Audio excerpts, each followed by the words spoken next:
The jackhammer's roar at 7:30 on a Saturday morning wasn't meant to wake the neighborhood. Marcus Webb, 42, a civil engineer who'd survived 2 tours in Afghanistan and a bitter divorce, wasn't trying to make enemies. He was trying to reclaim his sanity. The above-ground pool that had dominated his backyard for 3 summers sat half dismantled, its metal frame twisted like broken promises, the liner deflated and torn. Sweat dripped down Marcus's temples as he worked the demolition equipment.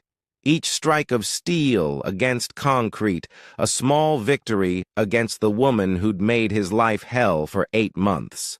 Denise Carmichael, from 3 houses down, had decided his pool was community property the day after he'd installed it, and every attempt to stop her intrusions had failed. But today was different. Today, Marcus wasn't asking permission or seeking compromise. He was eliminating the problem entirely. And what Denise didn't know was that her entitled reign was about to end in the most spectacular way possible. Before we dive into how Marcus turned complete destruction into perfect justice, if you love stories where entitled neighbors finally meet their match and property owners take back control, hit that like button and subscribe. Now, let's see exactly how this unfolded.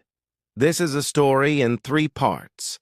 The violation that pushed a decorated veteran too far, the confrontation where a Karen's fantasy world shattered against reality, and the resolution where entitlement met consequences so severe they became neighborhood legend.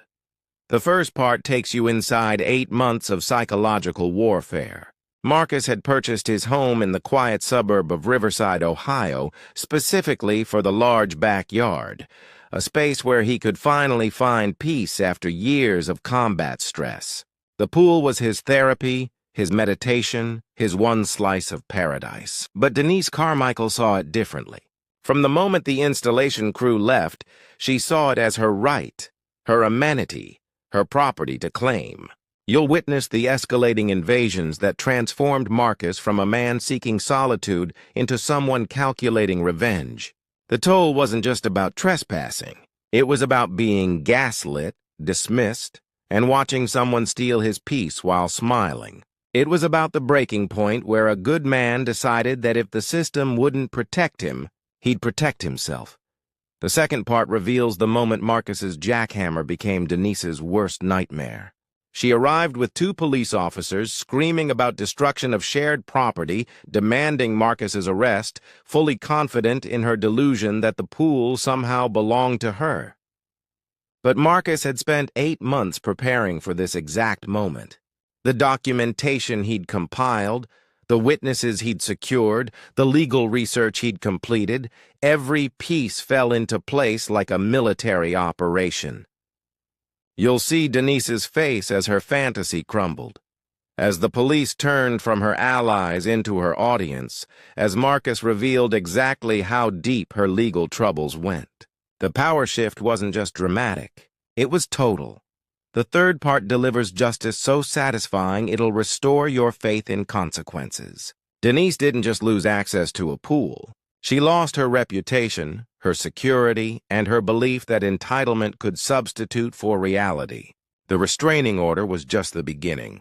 The civil suit that followed extracted payment for every invasion, every lie, every moment of stolen peace. And the neighborhood, once cowed by Denise's aggressive personality, finally found their voice. But the real resolution came 2 months later, when Marcus sat in his redesigned backyard, pool gone, replaced by something better, and realized that sometimes the only way to win is to remove what they're fighting over. Here's exactly how it happened. Marcus Webb had purchased the 2-story colonial on Maple Drive 14 months ago, paying cash from his military retirement and savings.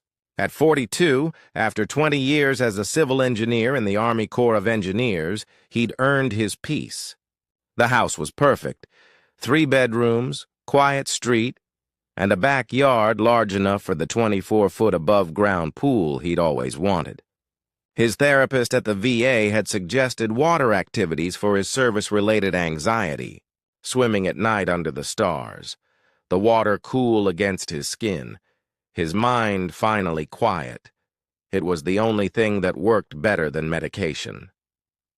He'd never been a troublemaker. He'd served his country, paid his taxes, kept to himself. The pool wasn't a luxury. It was medical treatment that happened to look like recreation.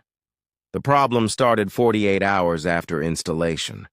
Marcus returned from his consulting job at the engineering firm downtown to find wet footprints across his deck, used towels draped over his fence, and empty beer cans floating in his pool. He'd assumed neighborhood kids, maybe a one-time thing. He fished out the trash, tested the water chemistry, and let it go.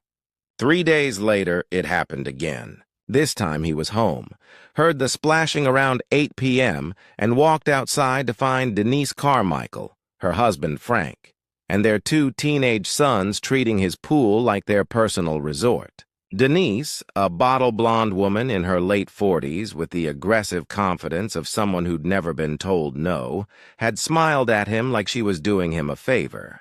"We saw you weren't home and thought, why let this gorgeous pool go to waste? You don't mind, right? We're practically neighbors." Marcus had minded very much, but he'd kept his voice level, explained that this was his private property, asked them politely to leave and not return without permission. Denise had laughed, actually laughed, and said they'd be more careful about the beer cans next time. The third incident, 5 days later, shattered any hope of peaceful resolution. Marcus had worked a rare night shift, crawled into bed at 2 a.m., and was jolted awake at 6 by screaming teenagers in his backyard. Denise's sons and 4 of their friends had climbed his fence, cranked his pool lights to maximum, and were having a full party complete with a portable speaker blasting music. When Marcus stormed outside in his pajamas, furious and sleep-deprived, Denise appeared from his side gate. She'd apparently walked through his yard from the street and told him he was being unreasonable. "These boys need exercise and fun. You're here alone in this big house with this beautiful pool, and you're being selfish." She'd actually called him selfish for not wanting strangers in his yard at dawn. That's when Marcus noticed something that made his blood run cold. His back gate, which he'd locked, was standing open. Someone had cut his padlock. When he pointed this out, Denise waved it off. "Oh, Frank did that. It was easier than climbing the fence every time. Every time." She'd said it like she'd rented the space. Marcus called the Riverside Police Department that afternoon.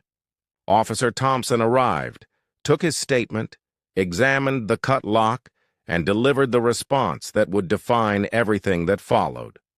"Mr. Webb, I understand your frustration, but this is really a civil matter. No significant property damage, no one was hurt, and Mrs. Carmichael says there was a misunderstanding about shared neighborhood amenities. My advice? Maybe work out a schedule with your neighbors. Community pools can actually increase property values." Marcus stood there, a decorated combat veteran, being told to negotiate with someone who'd broken into his property. That night, he installed a combination lock and posted no trespassing signs in 3 languages. 2 days later, Marcus tried direct confrontation.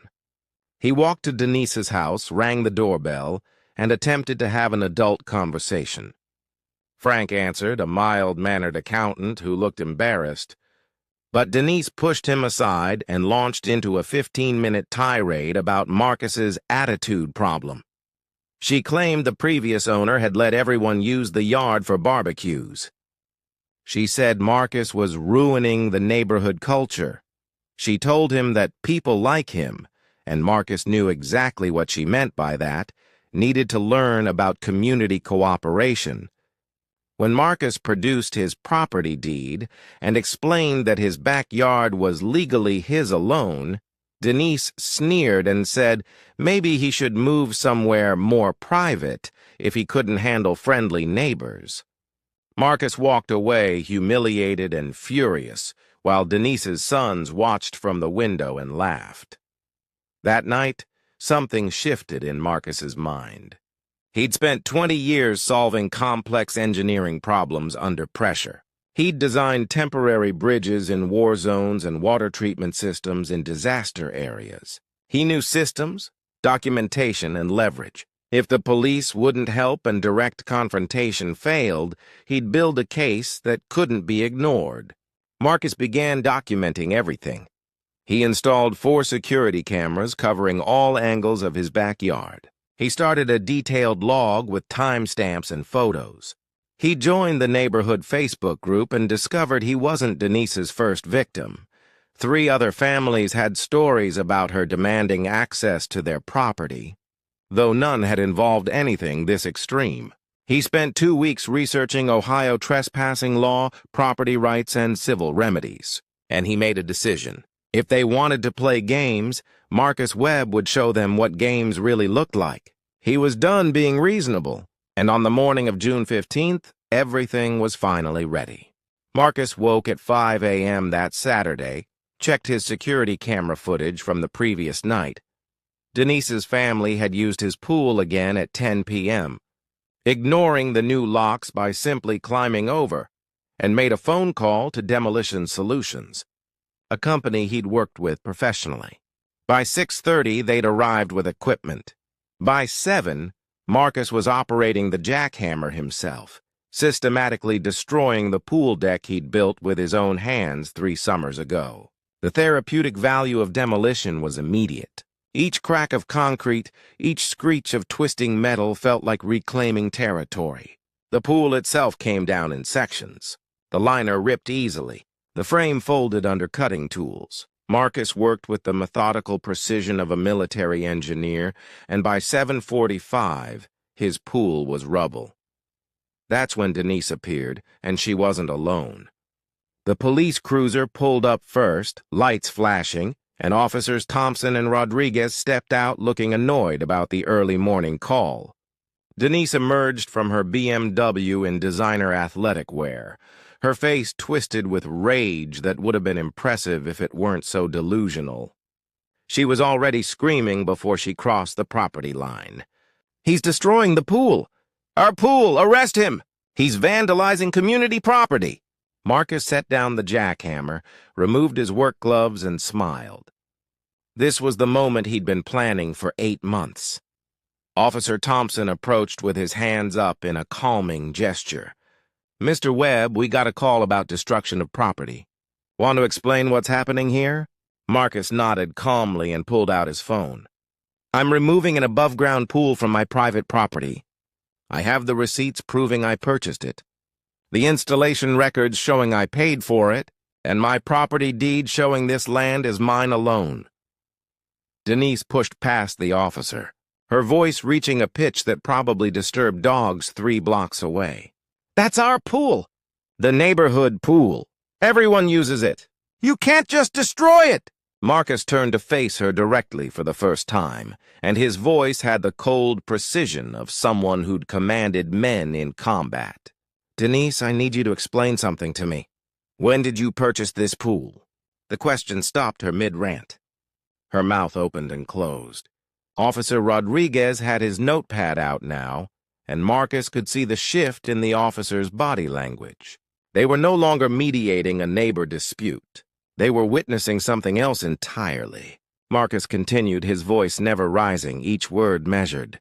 "Because I have the receipt right here from Pool Mart dated May 3rd, 3 years ago, showing I paid $6,247 including installation.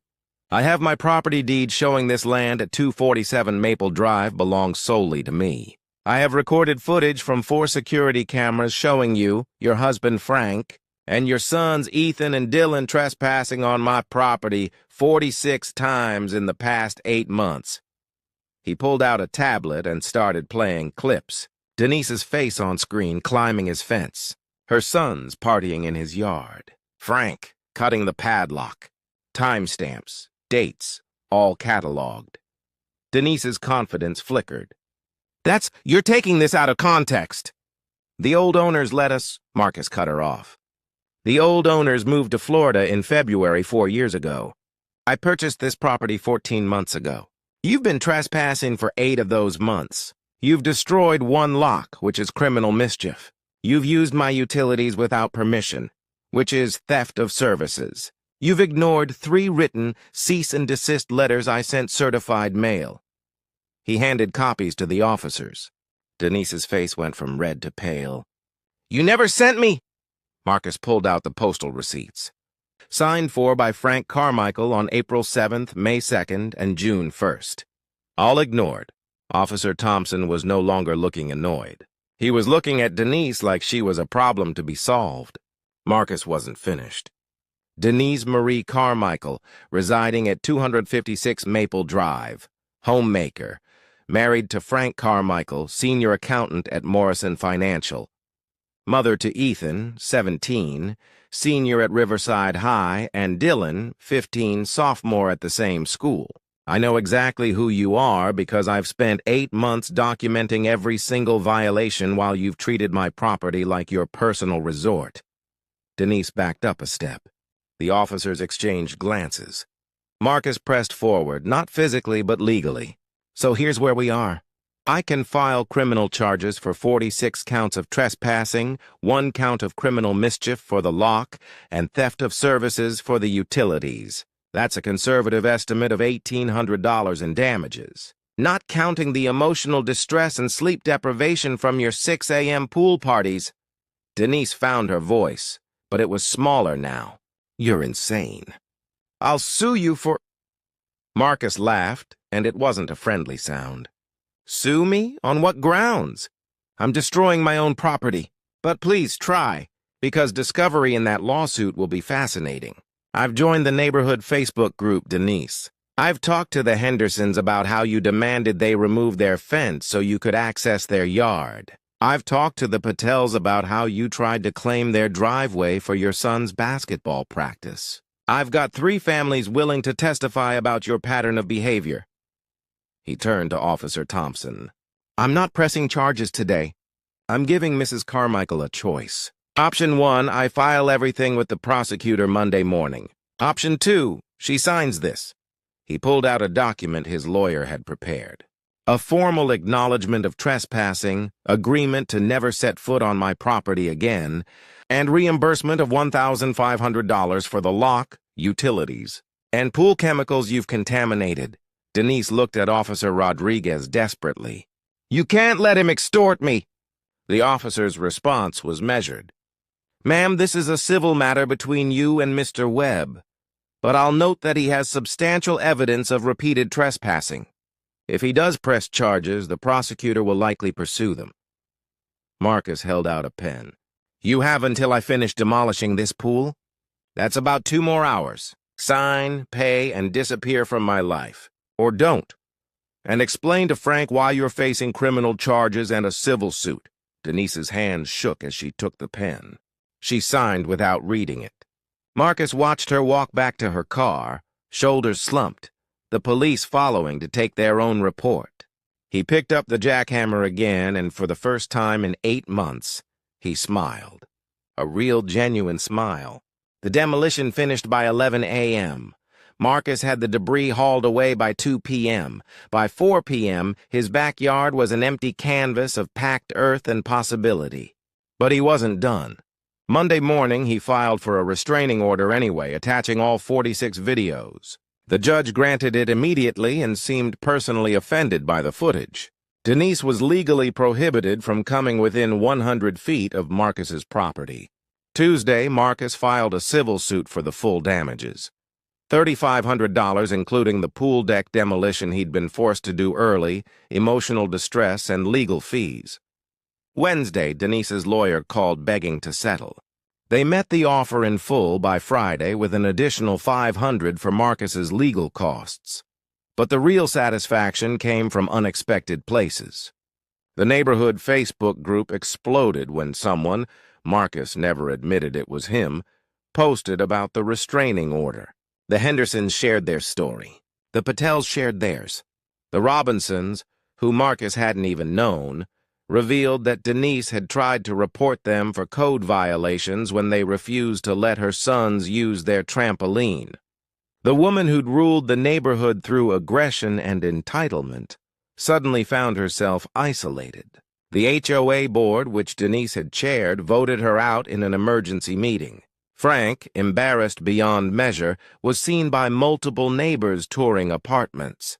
The divorce papers were filed within 6 weeks. 2 months later, Marcus stood in his transformed backyard. The pool was gone, replaced by something better, a raised garden bed where he grew tomatoes and herbs, a fire pit surrounded by comfortable chairs, and a small meditation area with a water fountain that bubbled peacefully. The space that had been a source of stress now brought genuine calm. His neighbor Greg from next door, an older veteran who'd quietly supported Marcus through everything, sat by the fire pit with a beer. "You could have kept the pool, you know." After the restraining order, Marcus shook his head. The pool was always about them after she invaded it. "I couldn't look at it without feeling angry. This is better. This is mine again." Denise had moved out 3 weeks ago, following Frank to a small apartment across town. Ethan had lost his swimming scholarship to state because the school learned about the trespassing pattern, apparently breaking into private property, repeatedly showed character concerns. Dylan was in mandatory community service. The house at 256 Maple Drive had a for sale sign out front. Marcus didn't feel sorry for any of them. He'd asked for peace. He'd asked for respect. He'd tried every reasonable solution. And when all of that failed, he'd eliminated the problem entirely and made them pay for every single violation. As he sat there in his reclaimed paradise, watching the sun set through his own unobstructed view, Marcus Webb understood something fundamental about justice. Sometimes it doesn't come from the police. Sometimes it doesn't come from reasoning with people who refuse to be reasonable. Sometimes it comes from a man with a jackhammer, a lawyer on speed dial, and the absolute refusal to be a victim in his own home. And that justice, whether served hot in the moment or cold after months of planning, tasted equally satisfying. Across the country in Boulder, Colorado, retired federal judge Patricia Lynn was reviewing her security footage with mounting disbelief. The man installing camera equipment in her trees was her HOA president, the same one who denied her request to install solar panels while approving his own last month. Patricia smiled, the same smile that had preceded some of her most consequential rulings from the bench. She'd spent 30 years studying law. He'd spent 30 days thinking he was above it. This would be educational for him. But that's a story for another time.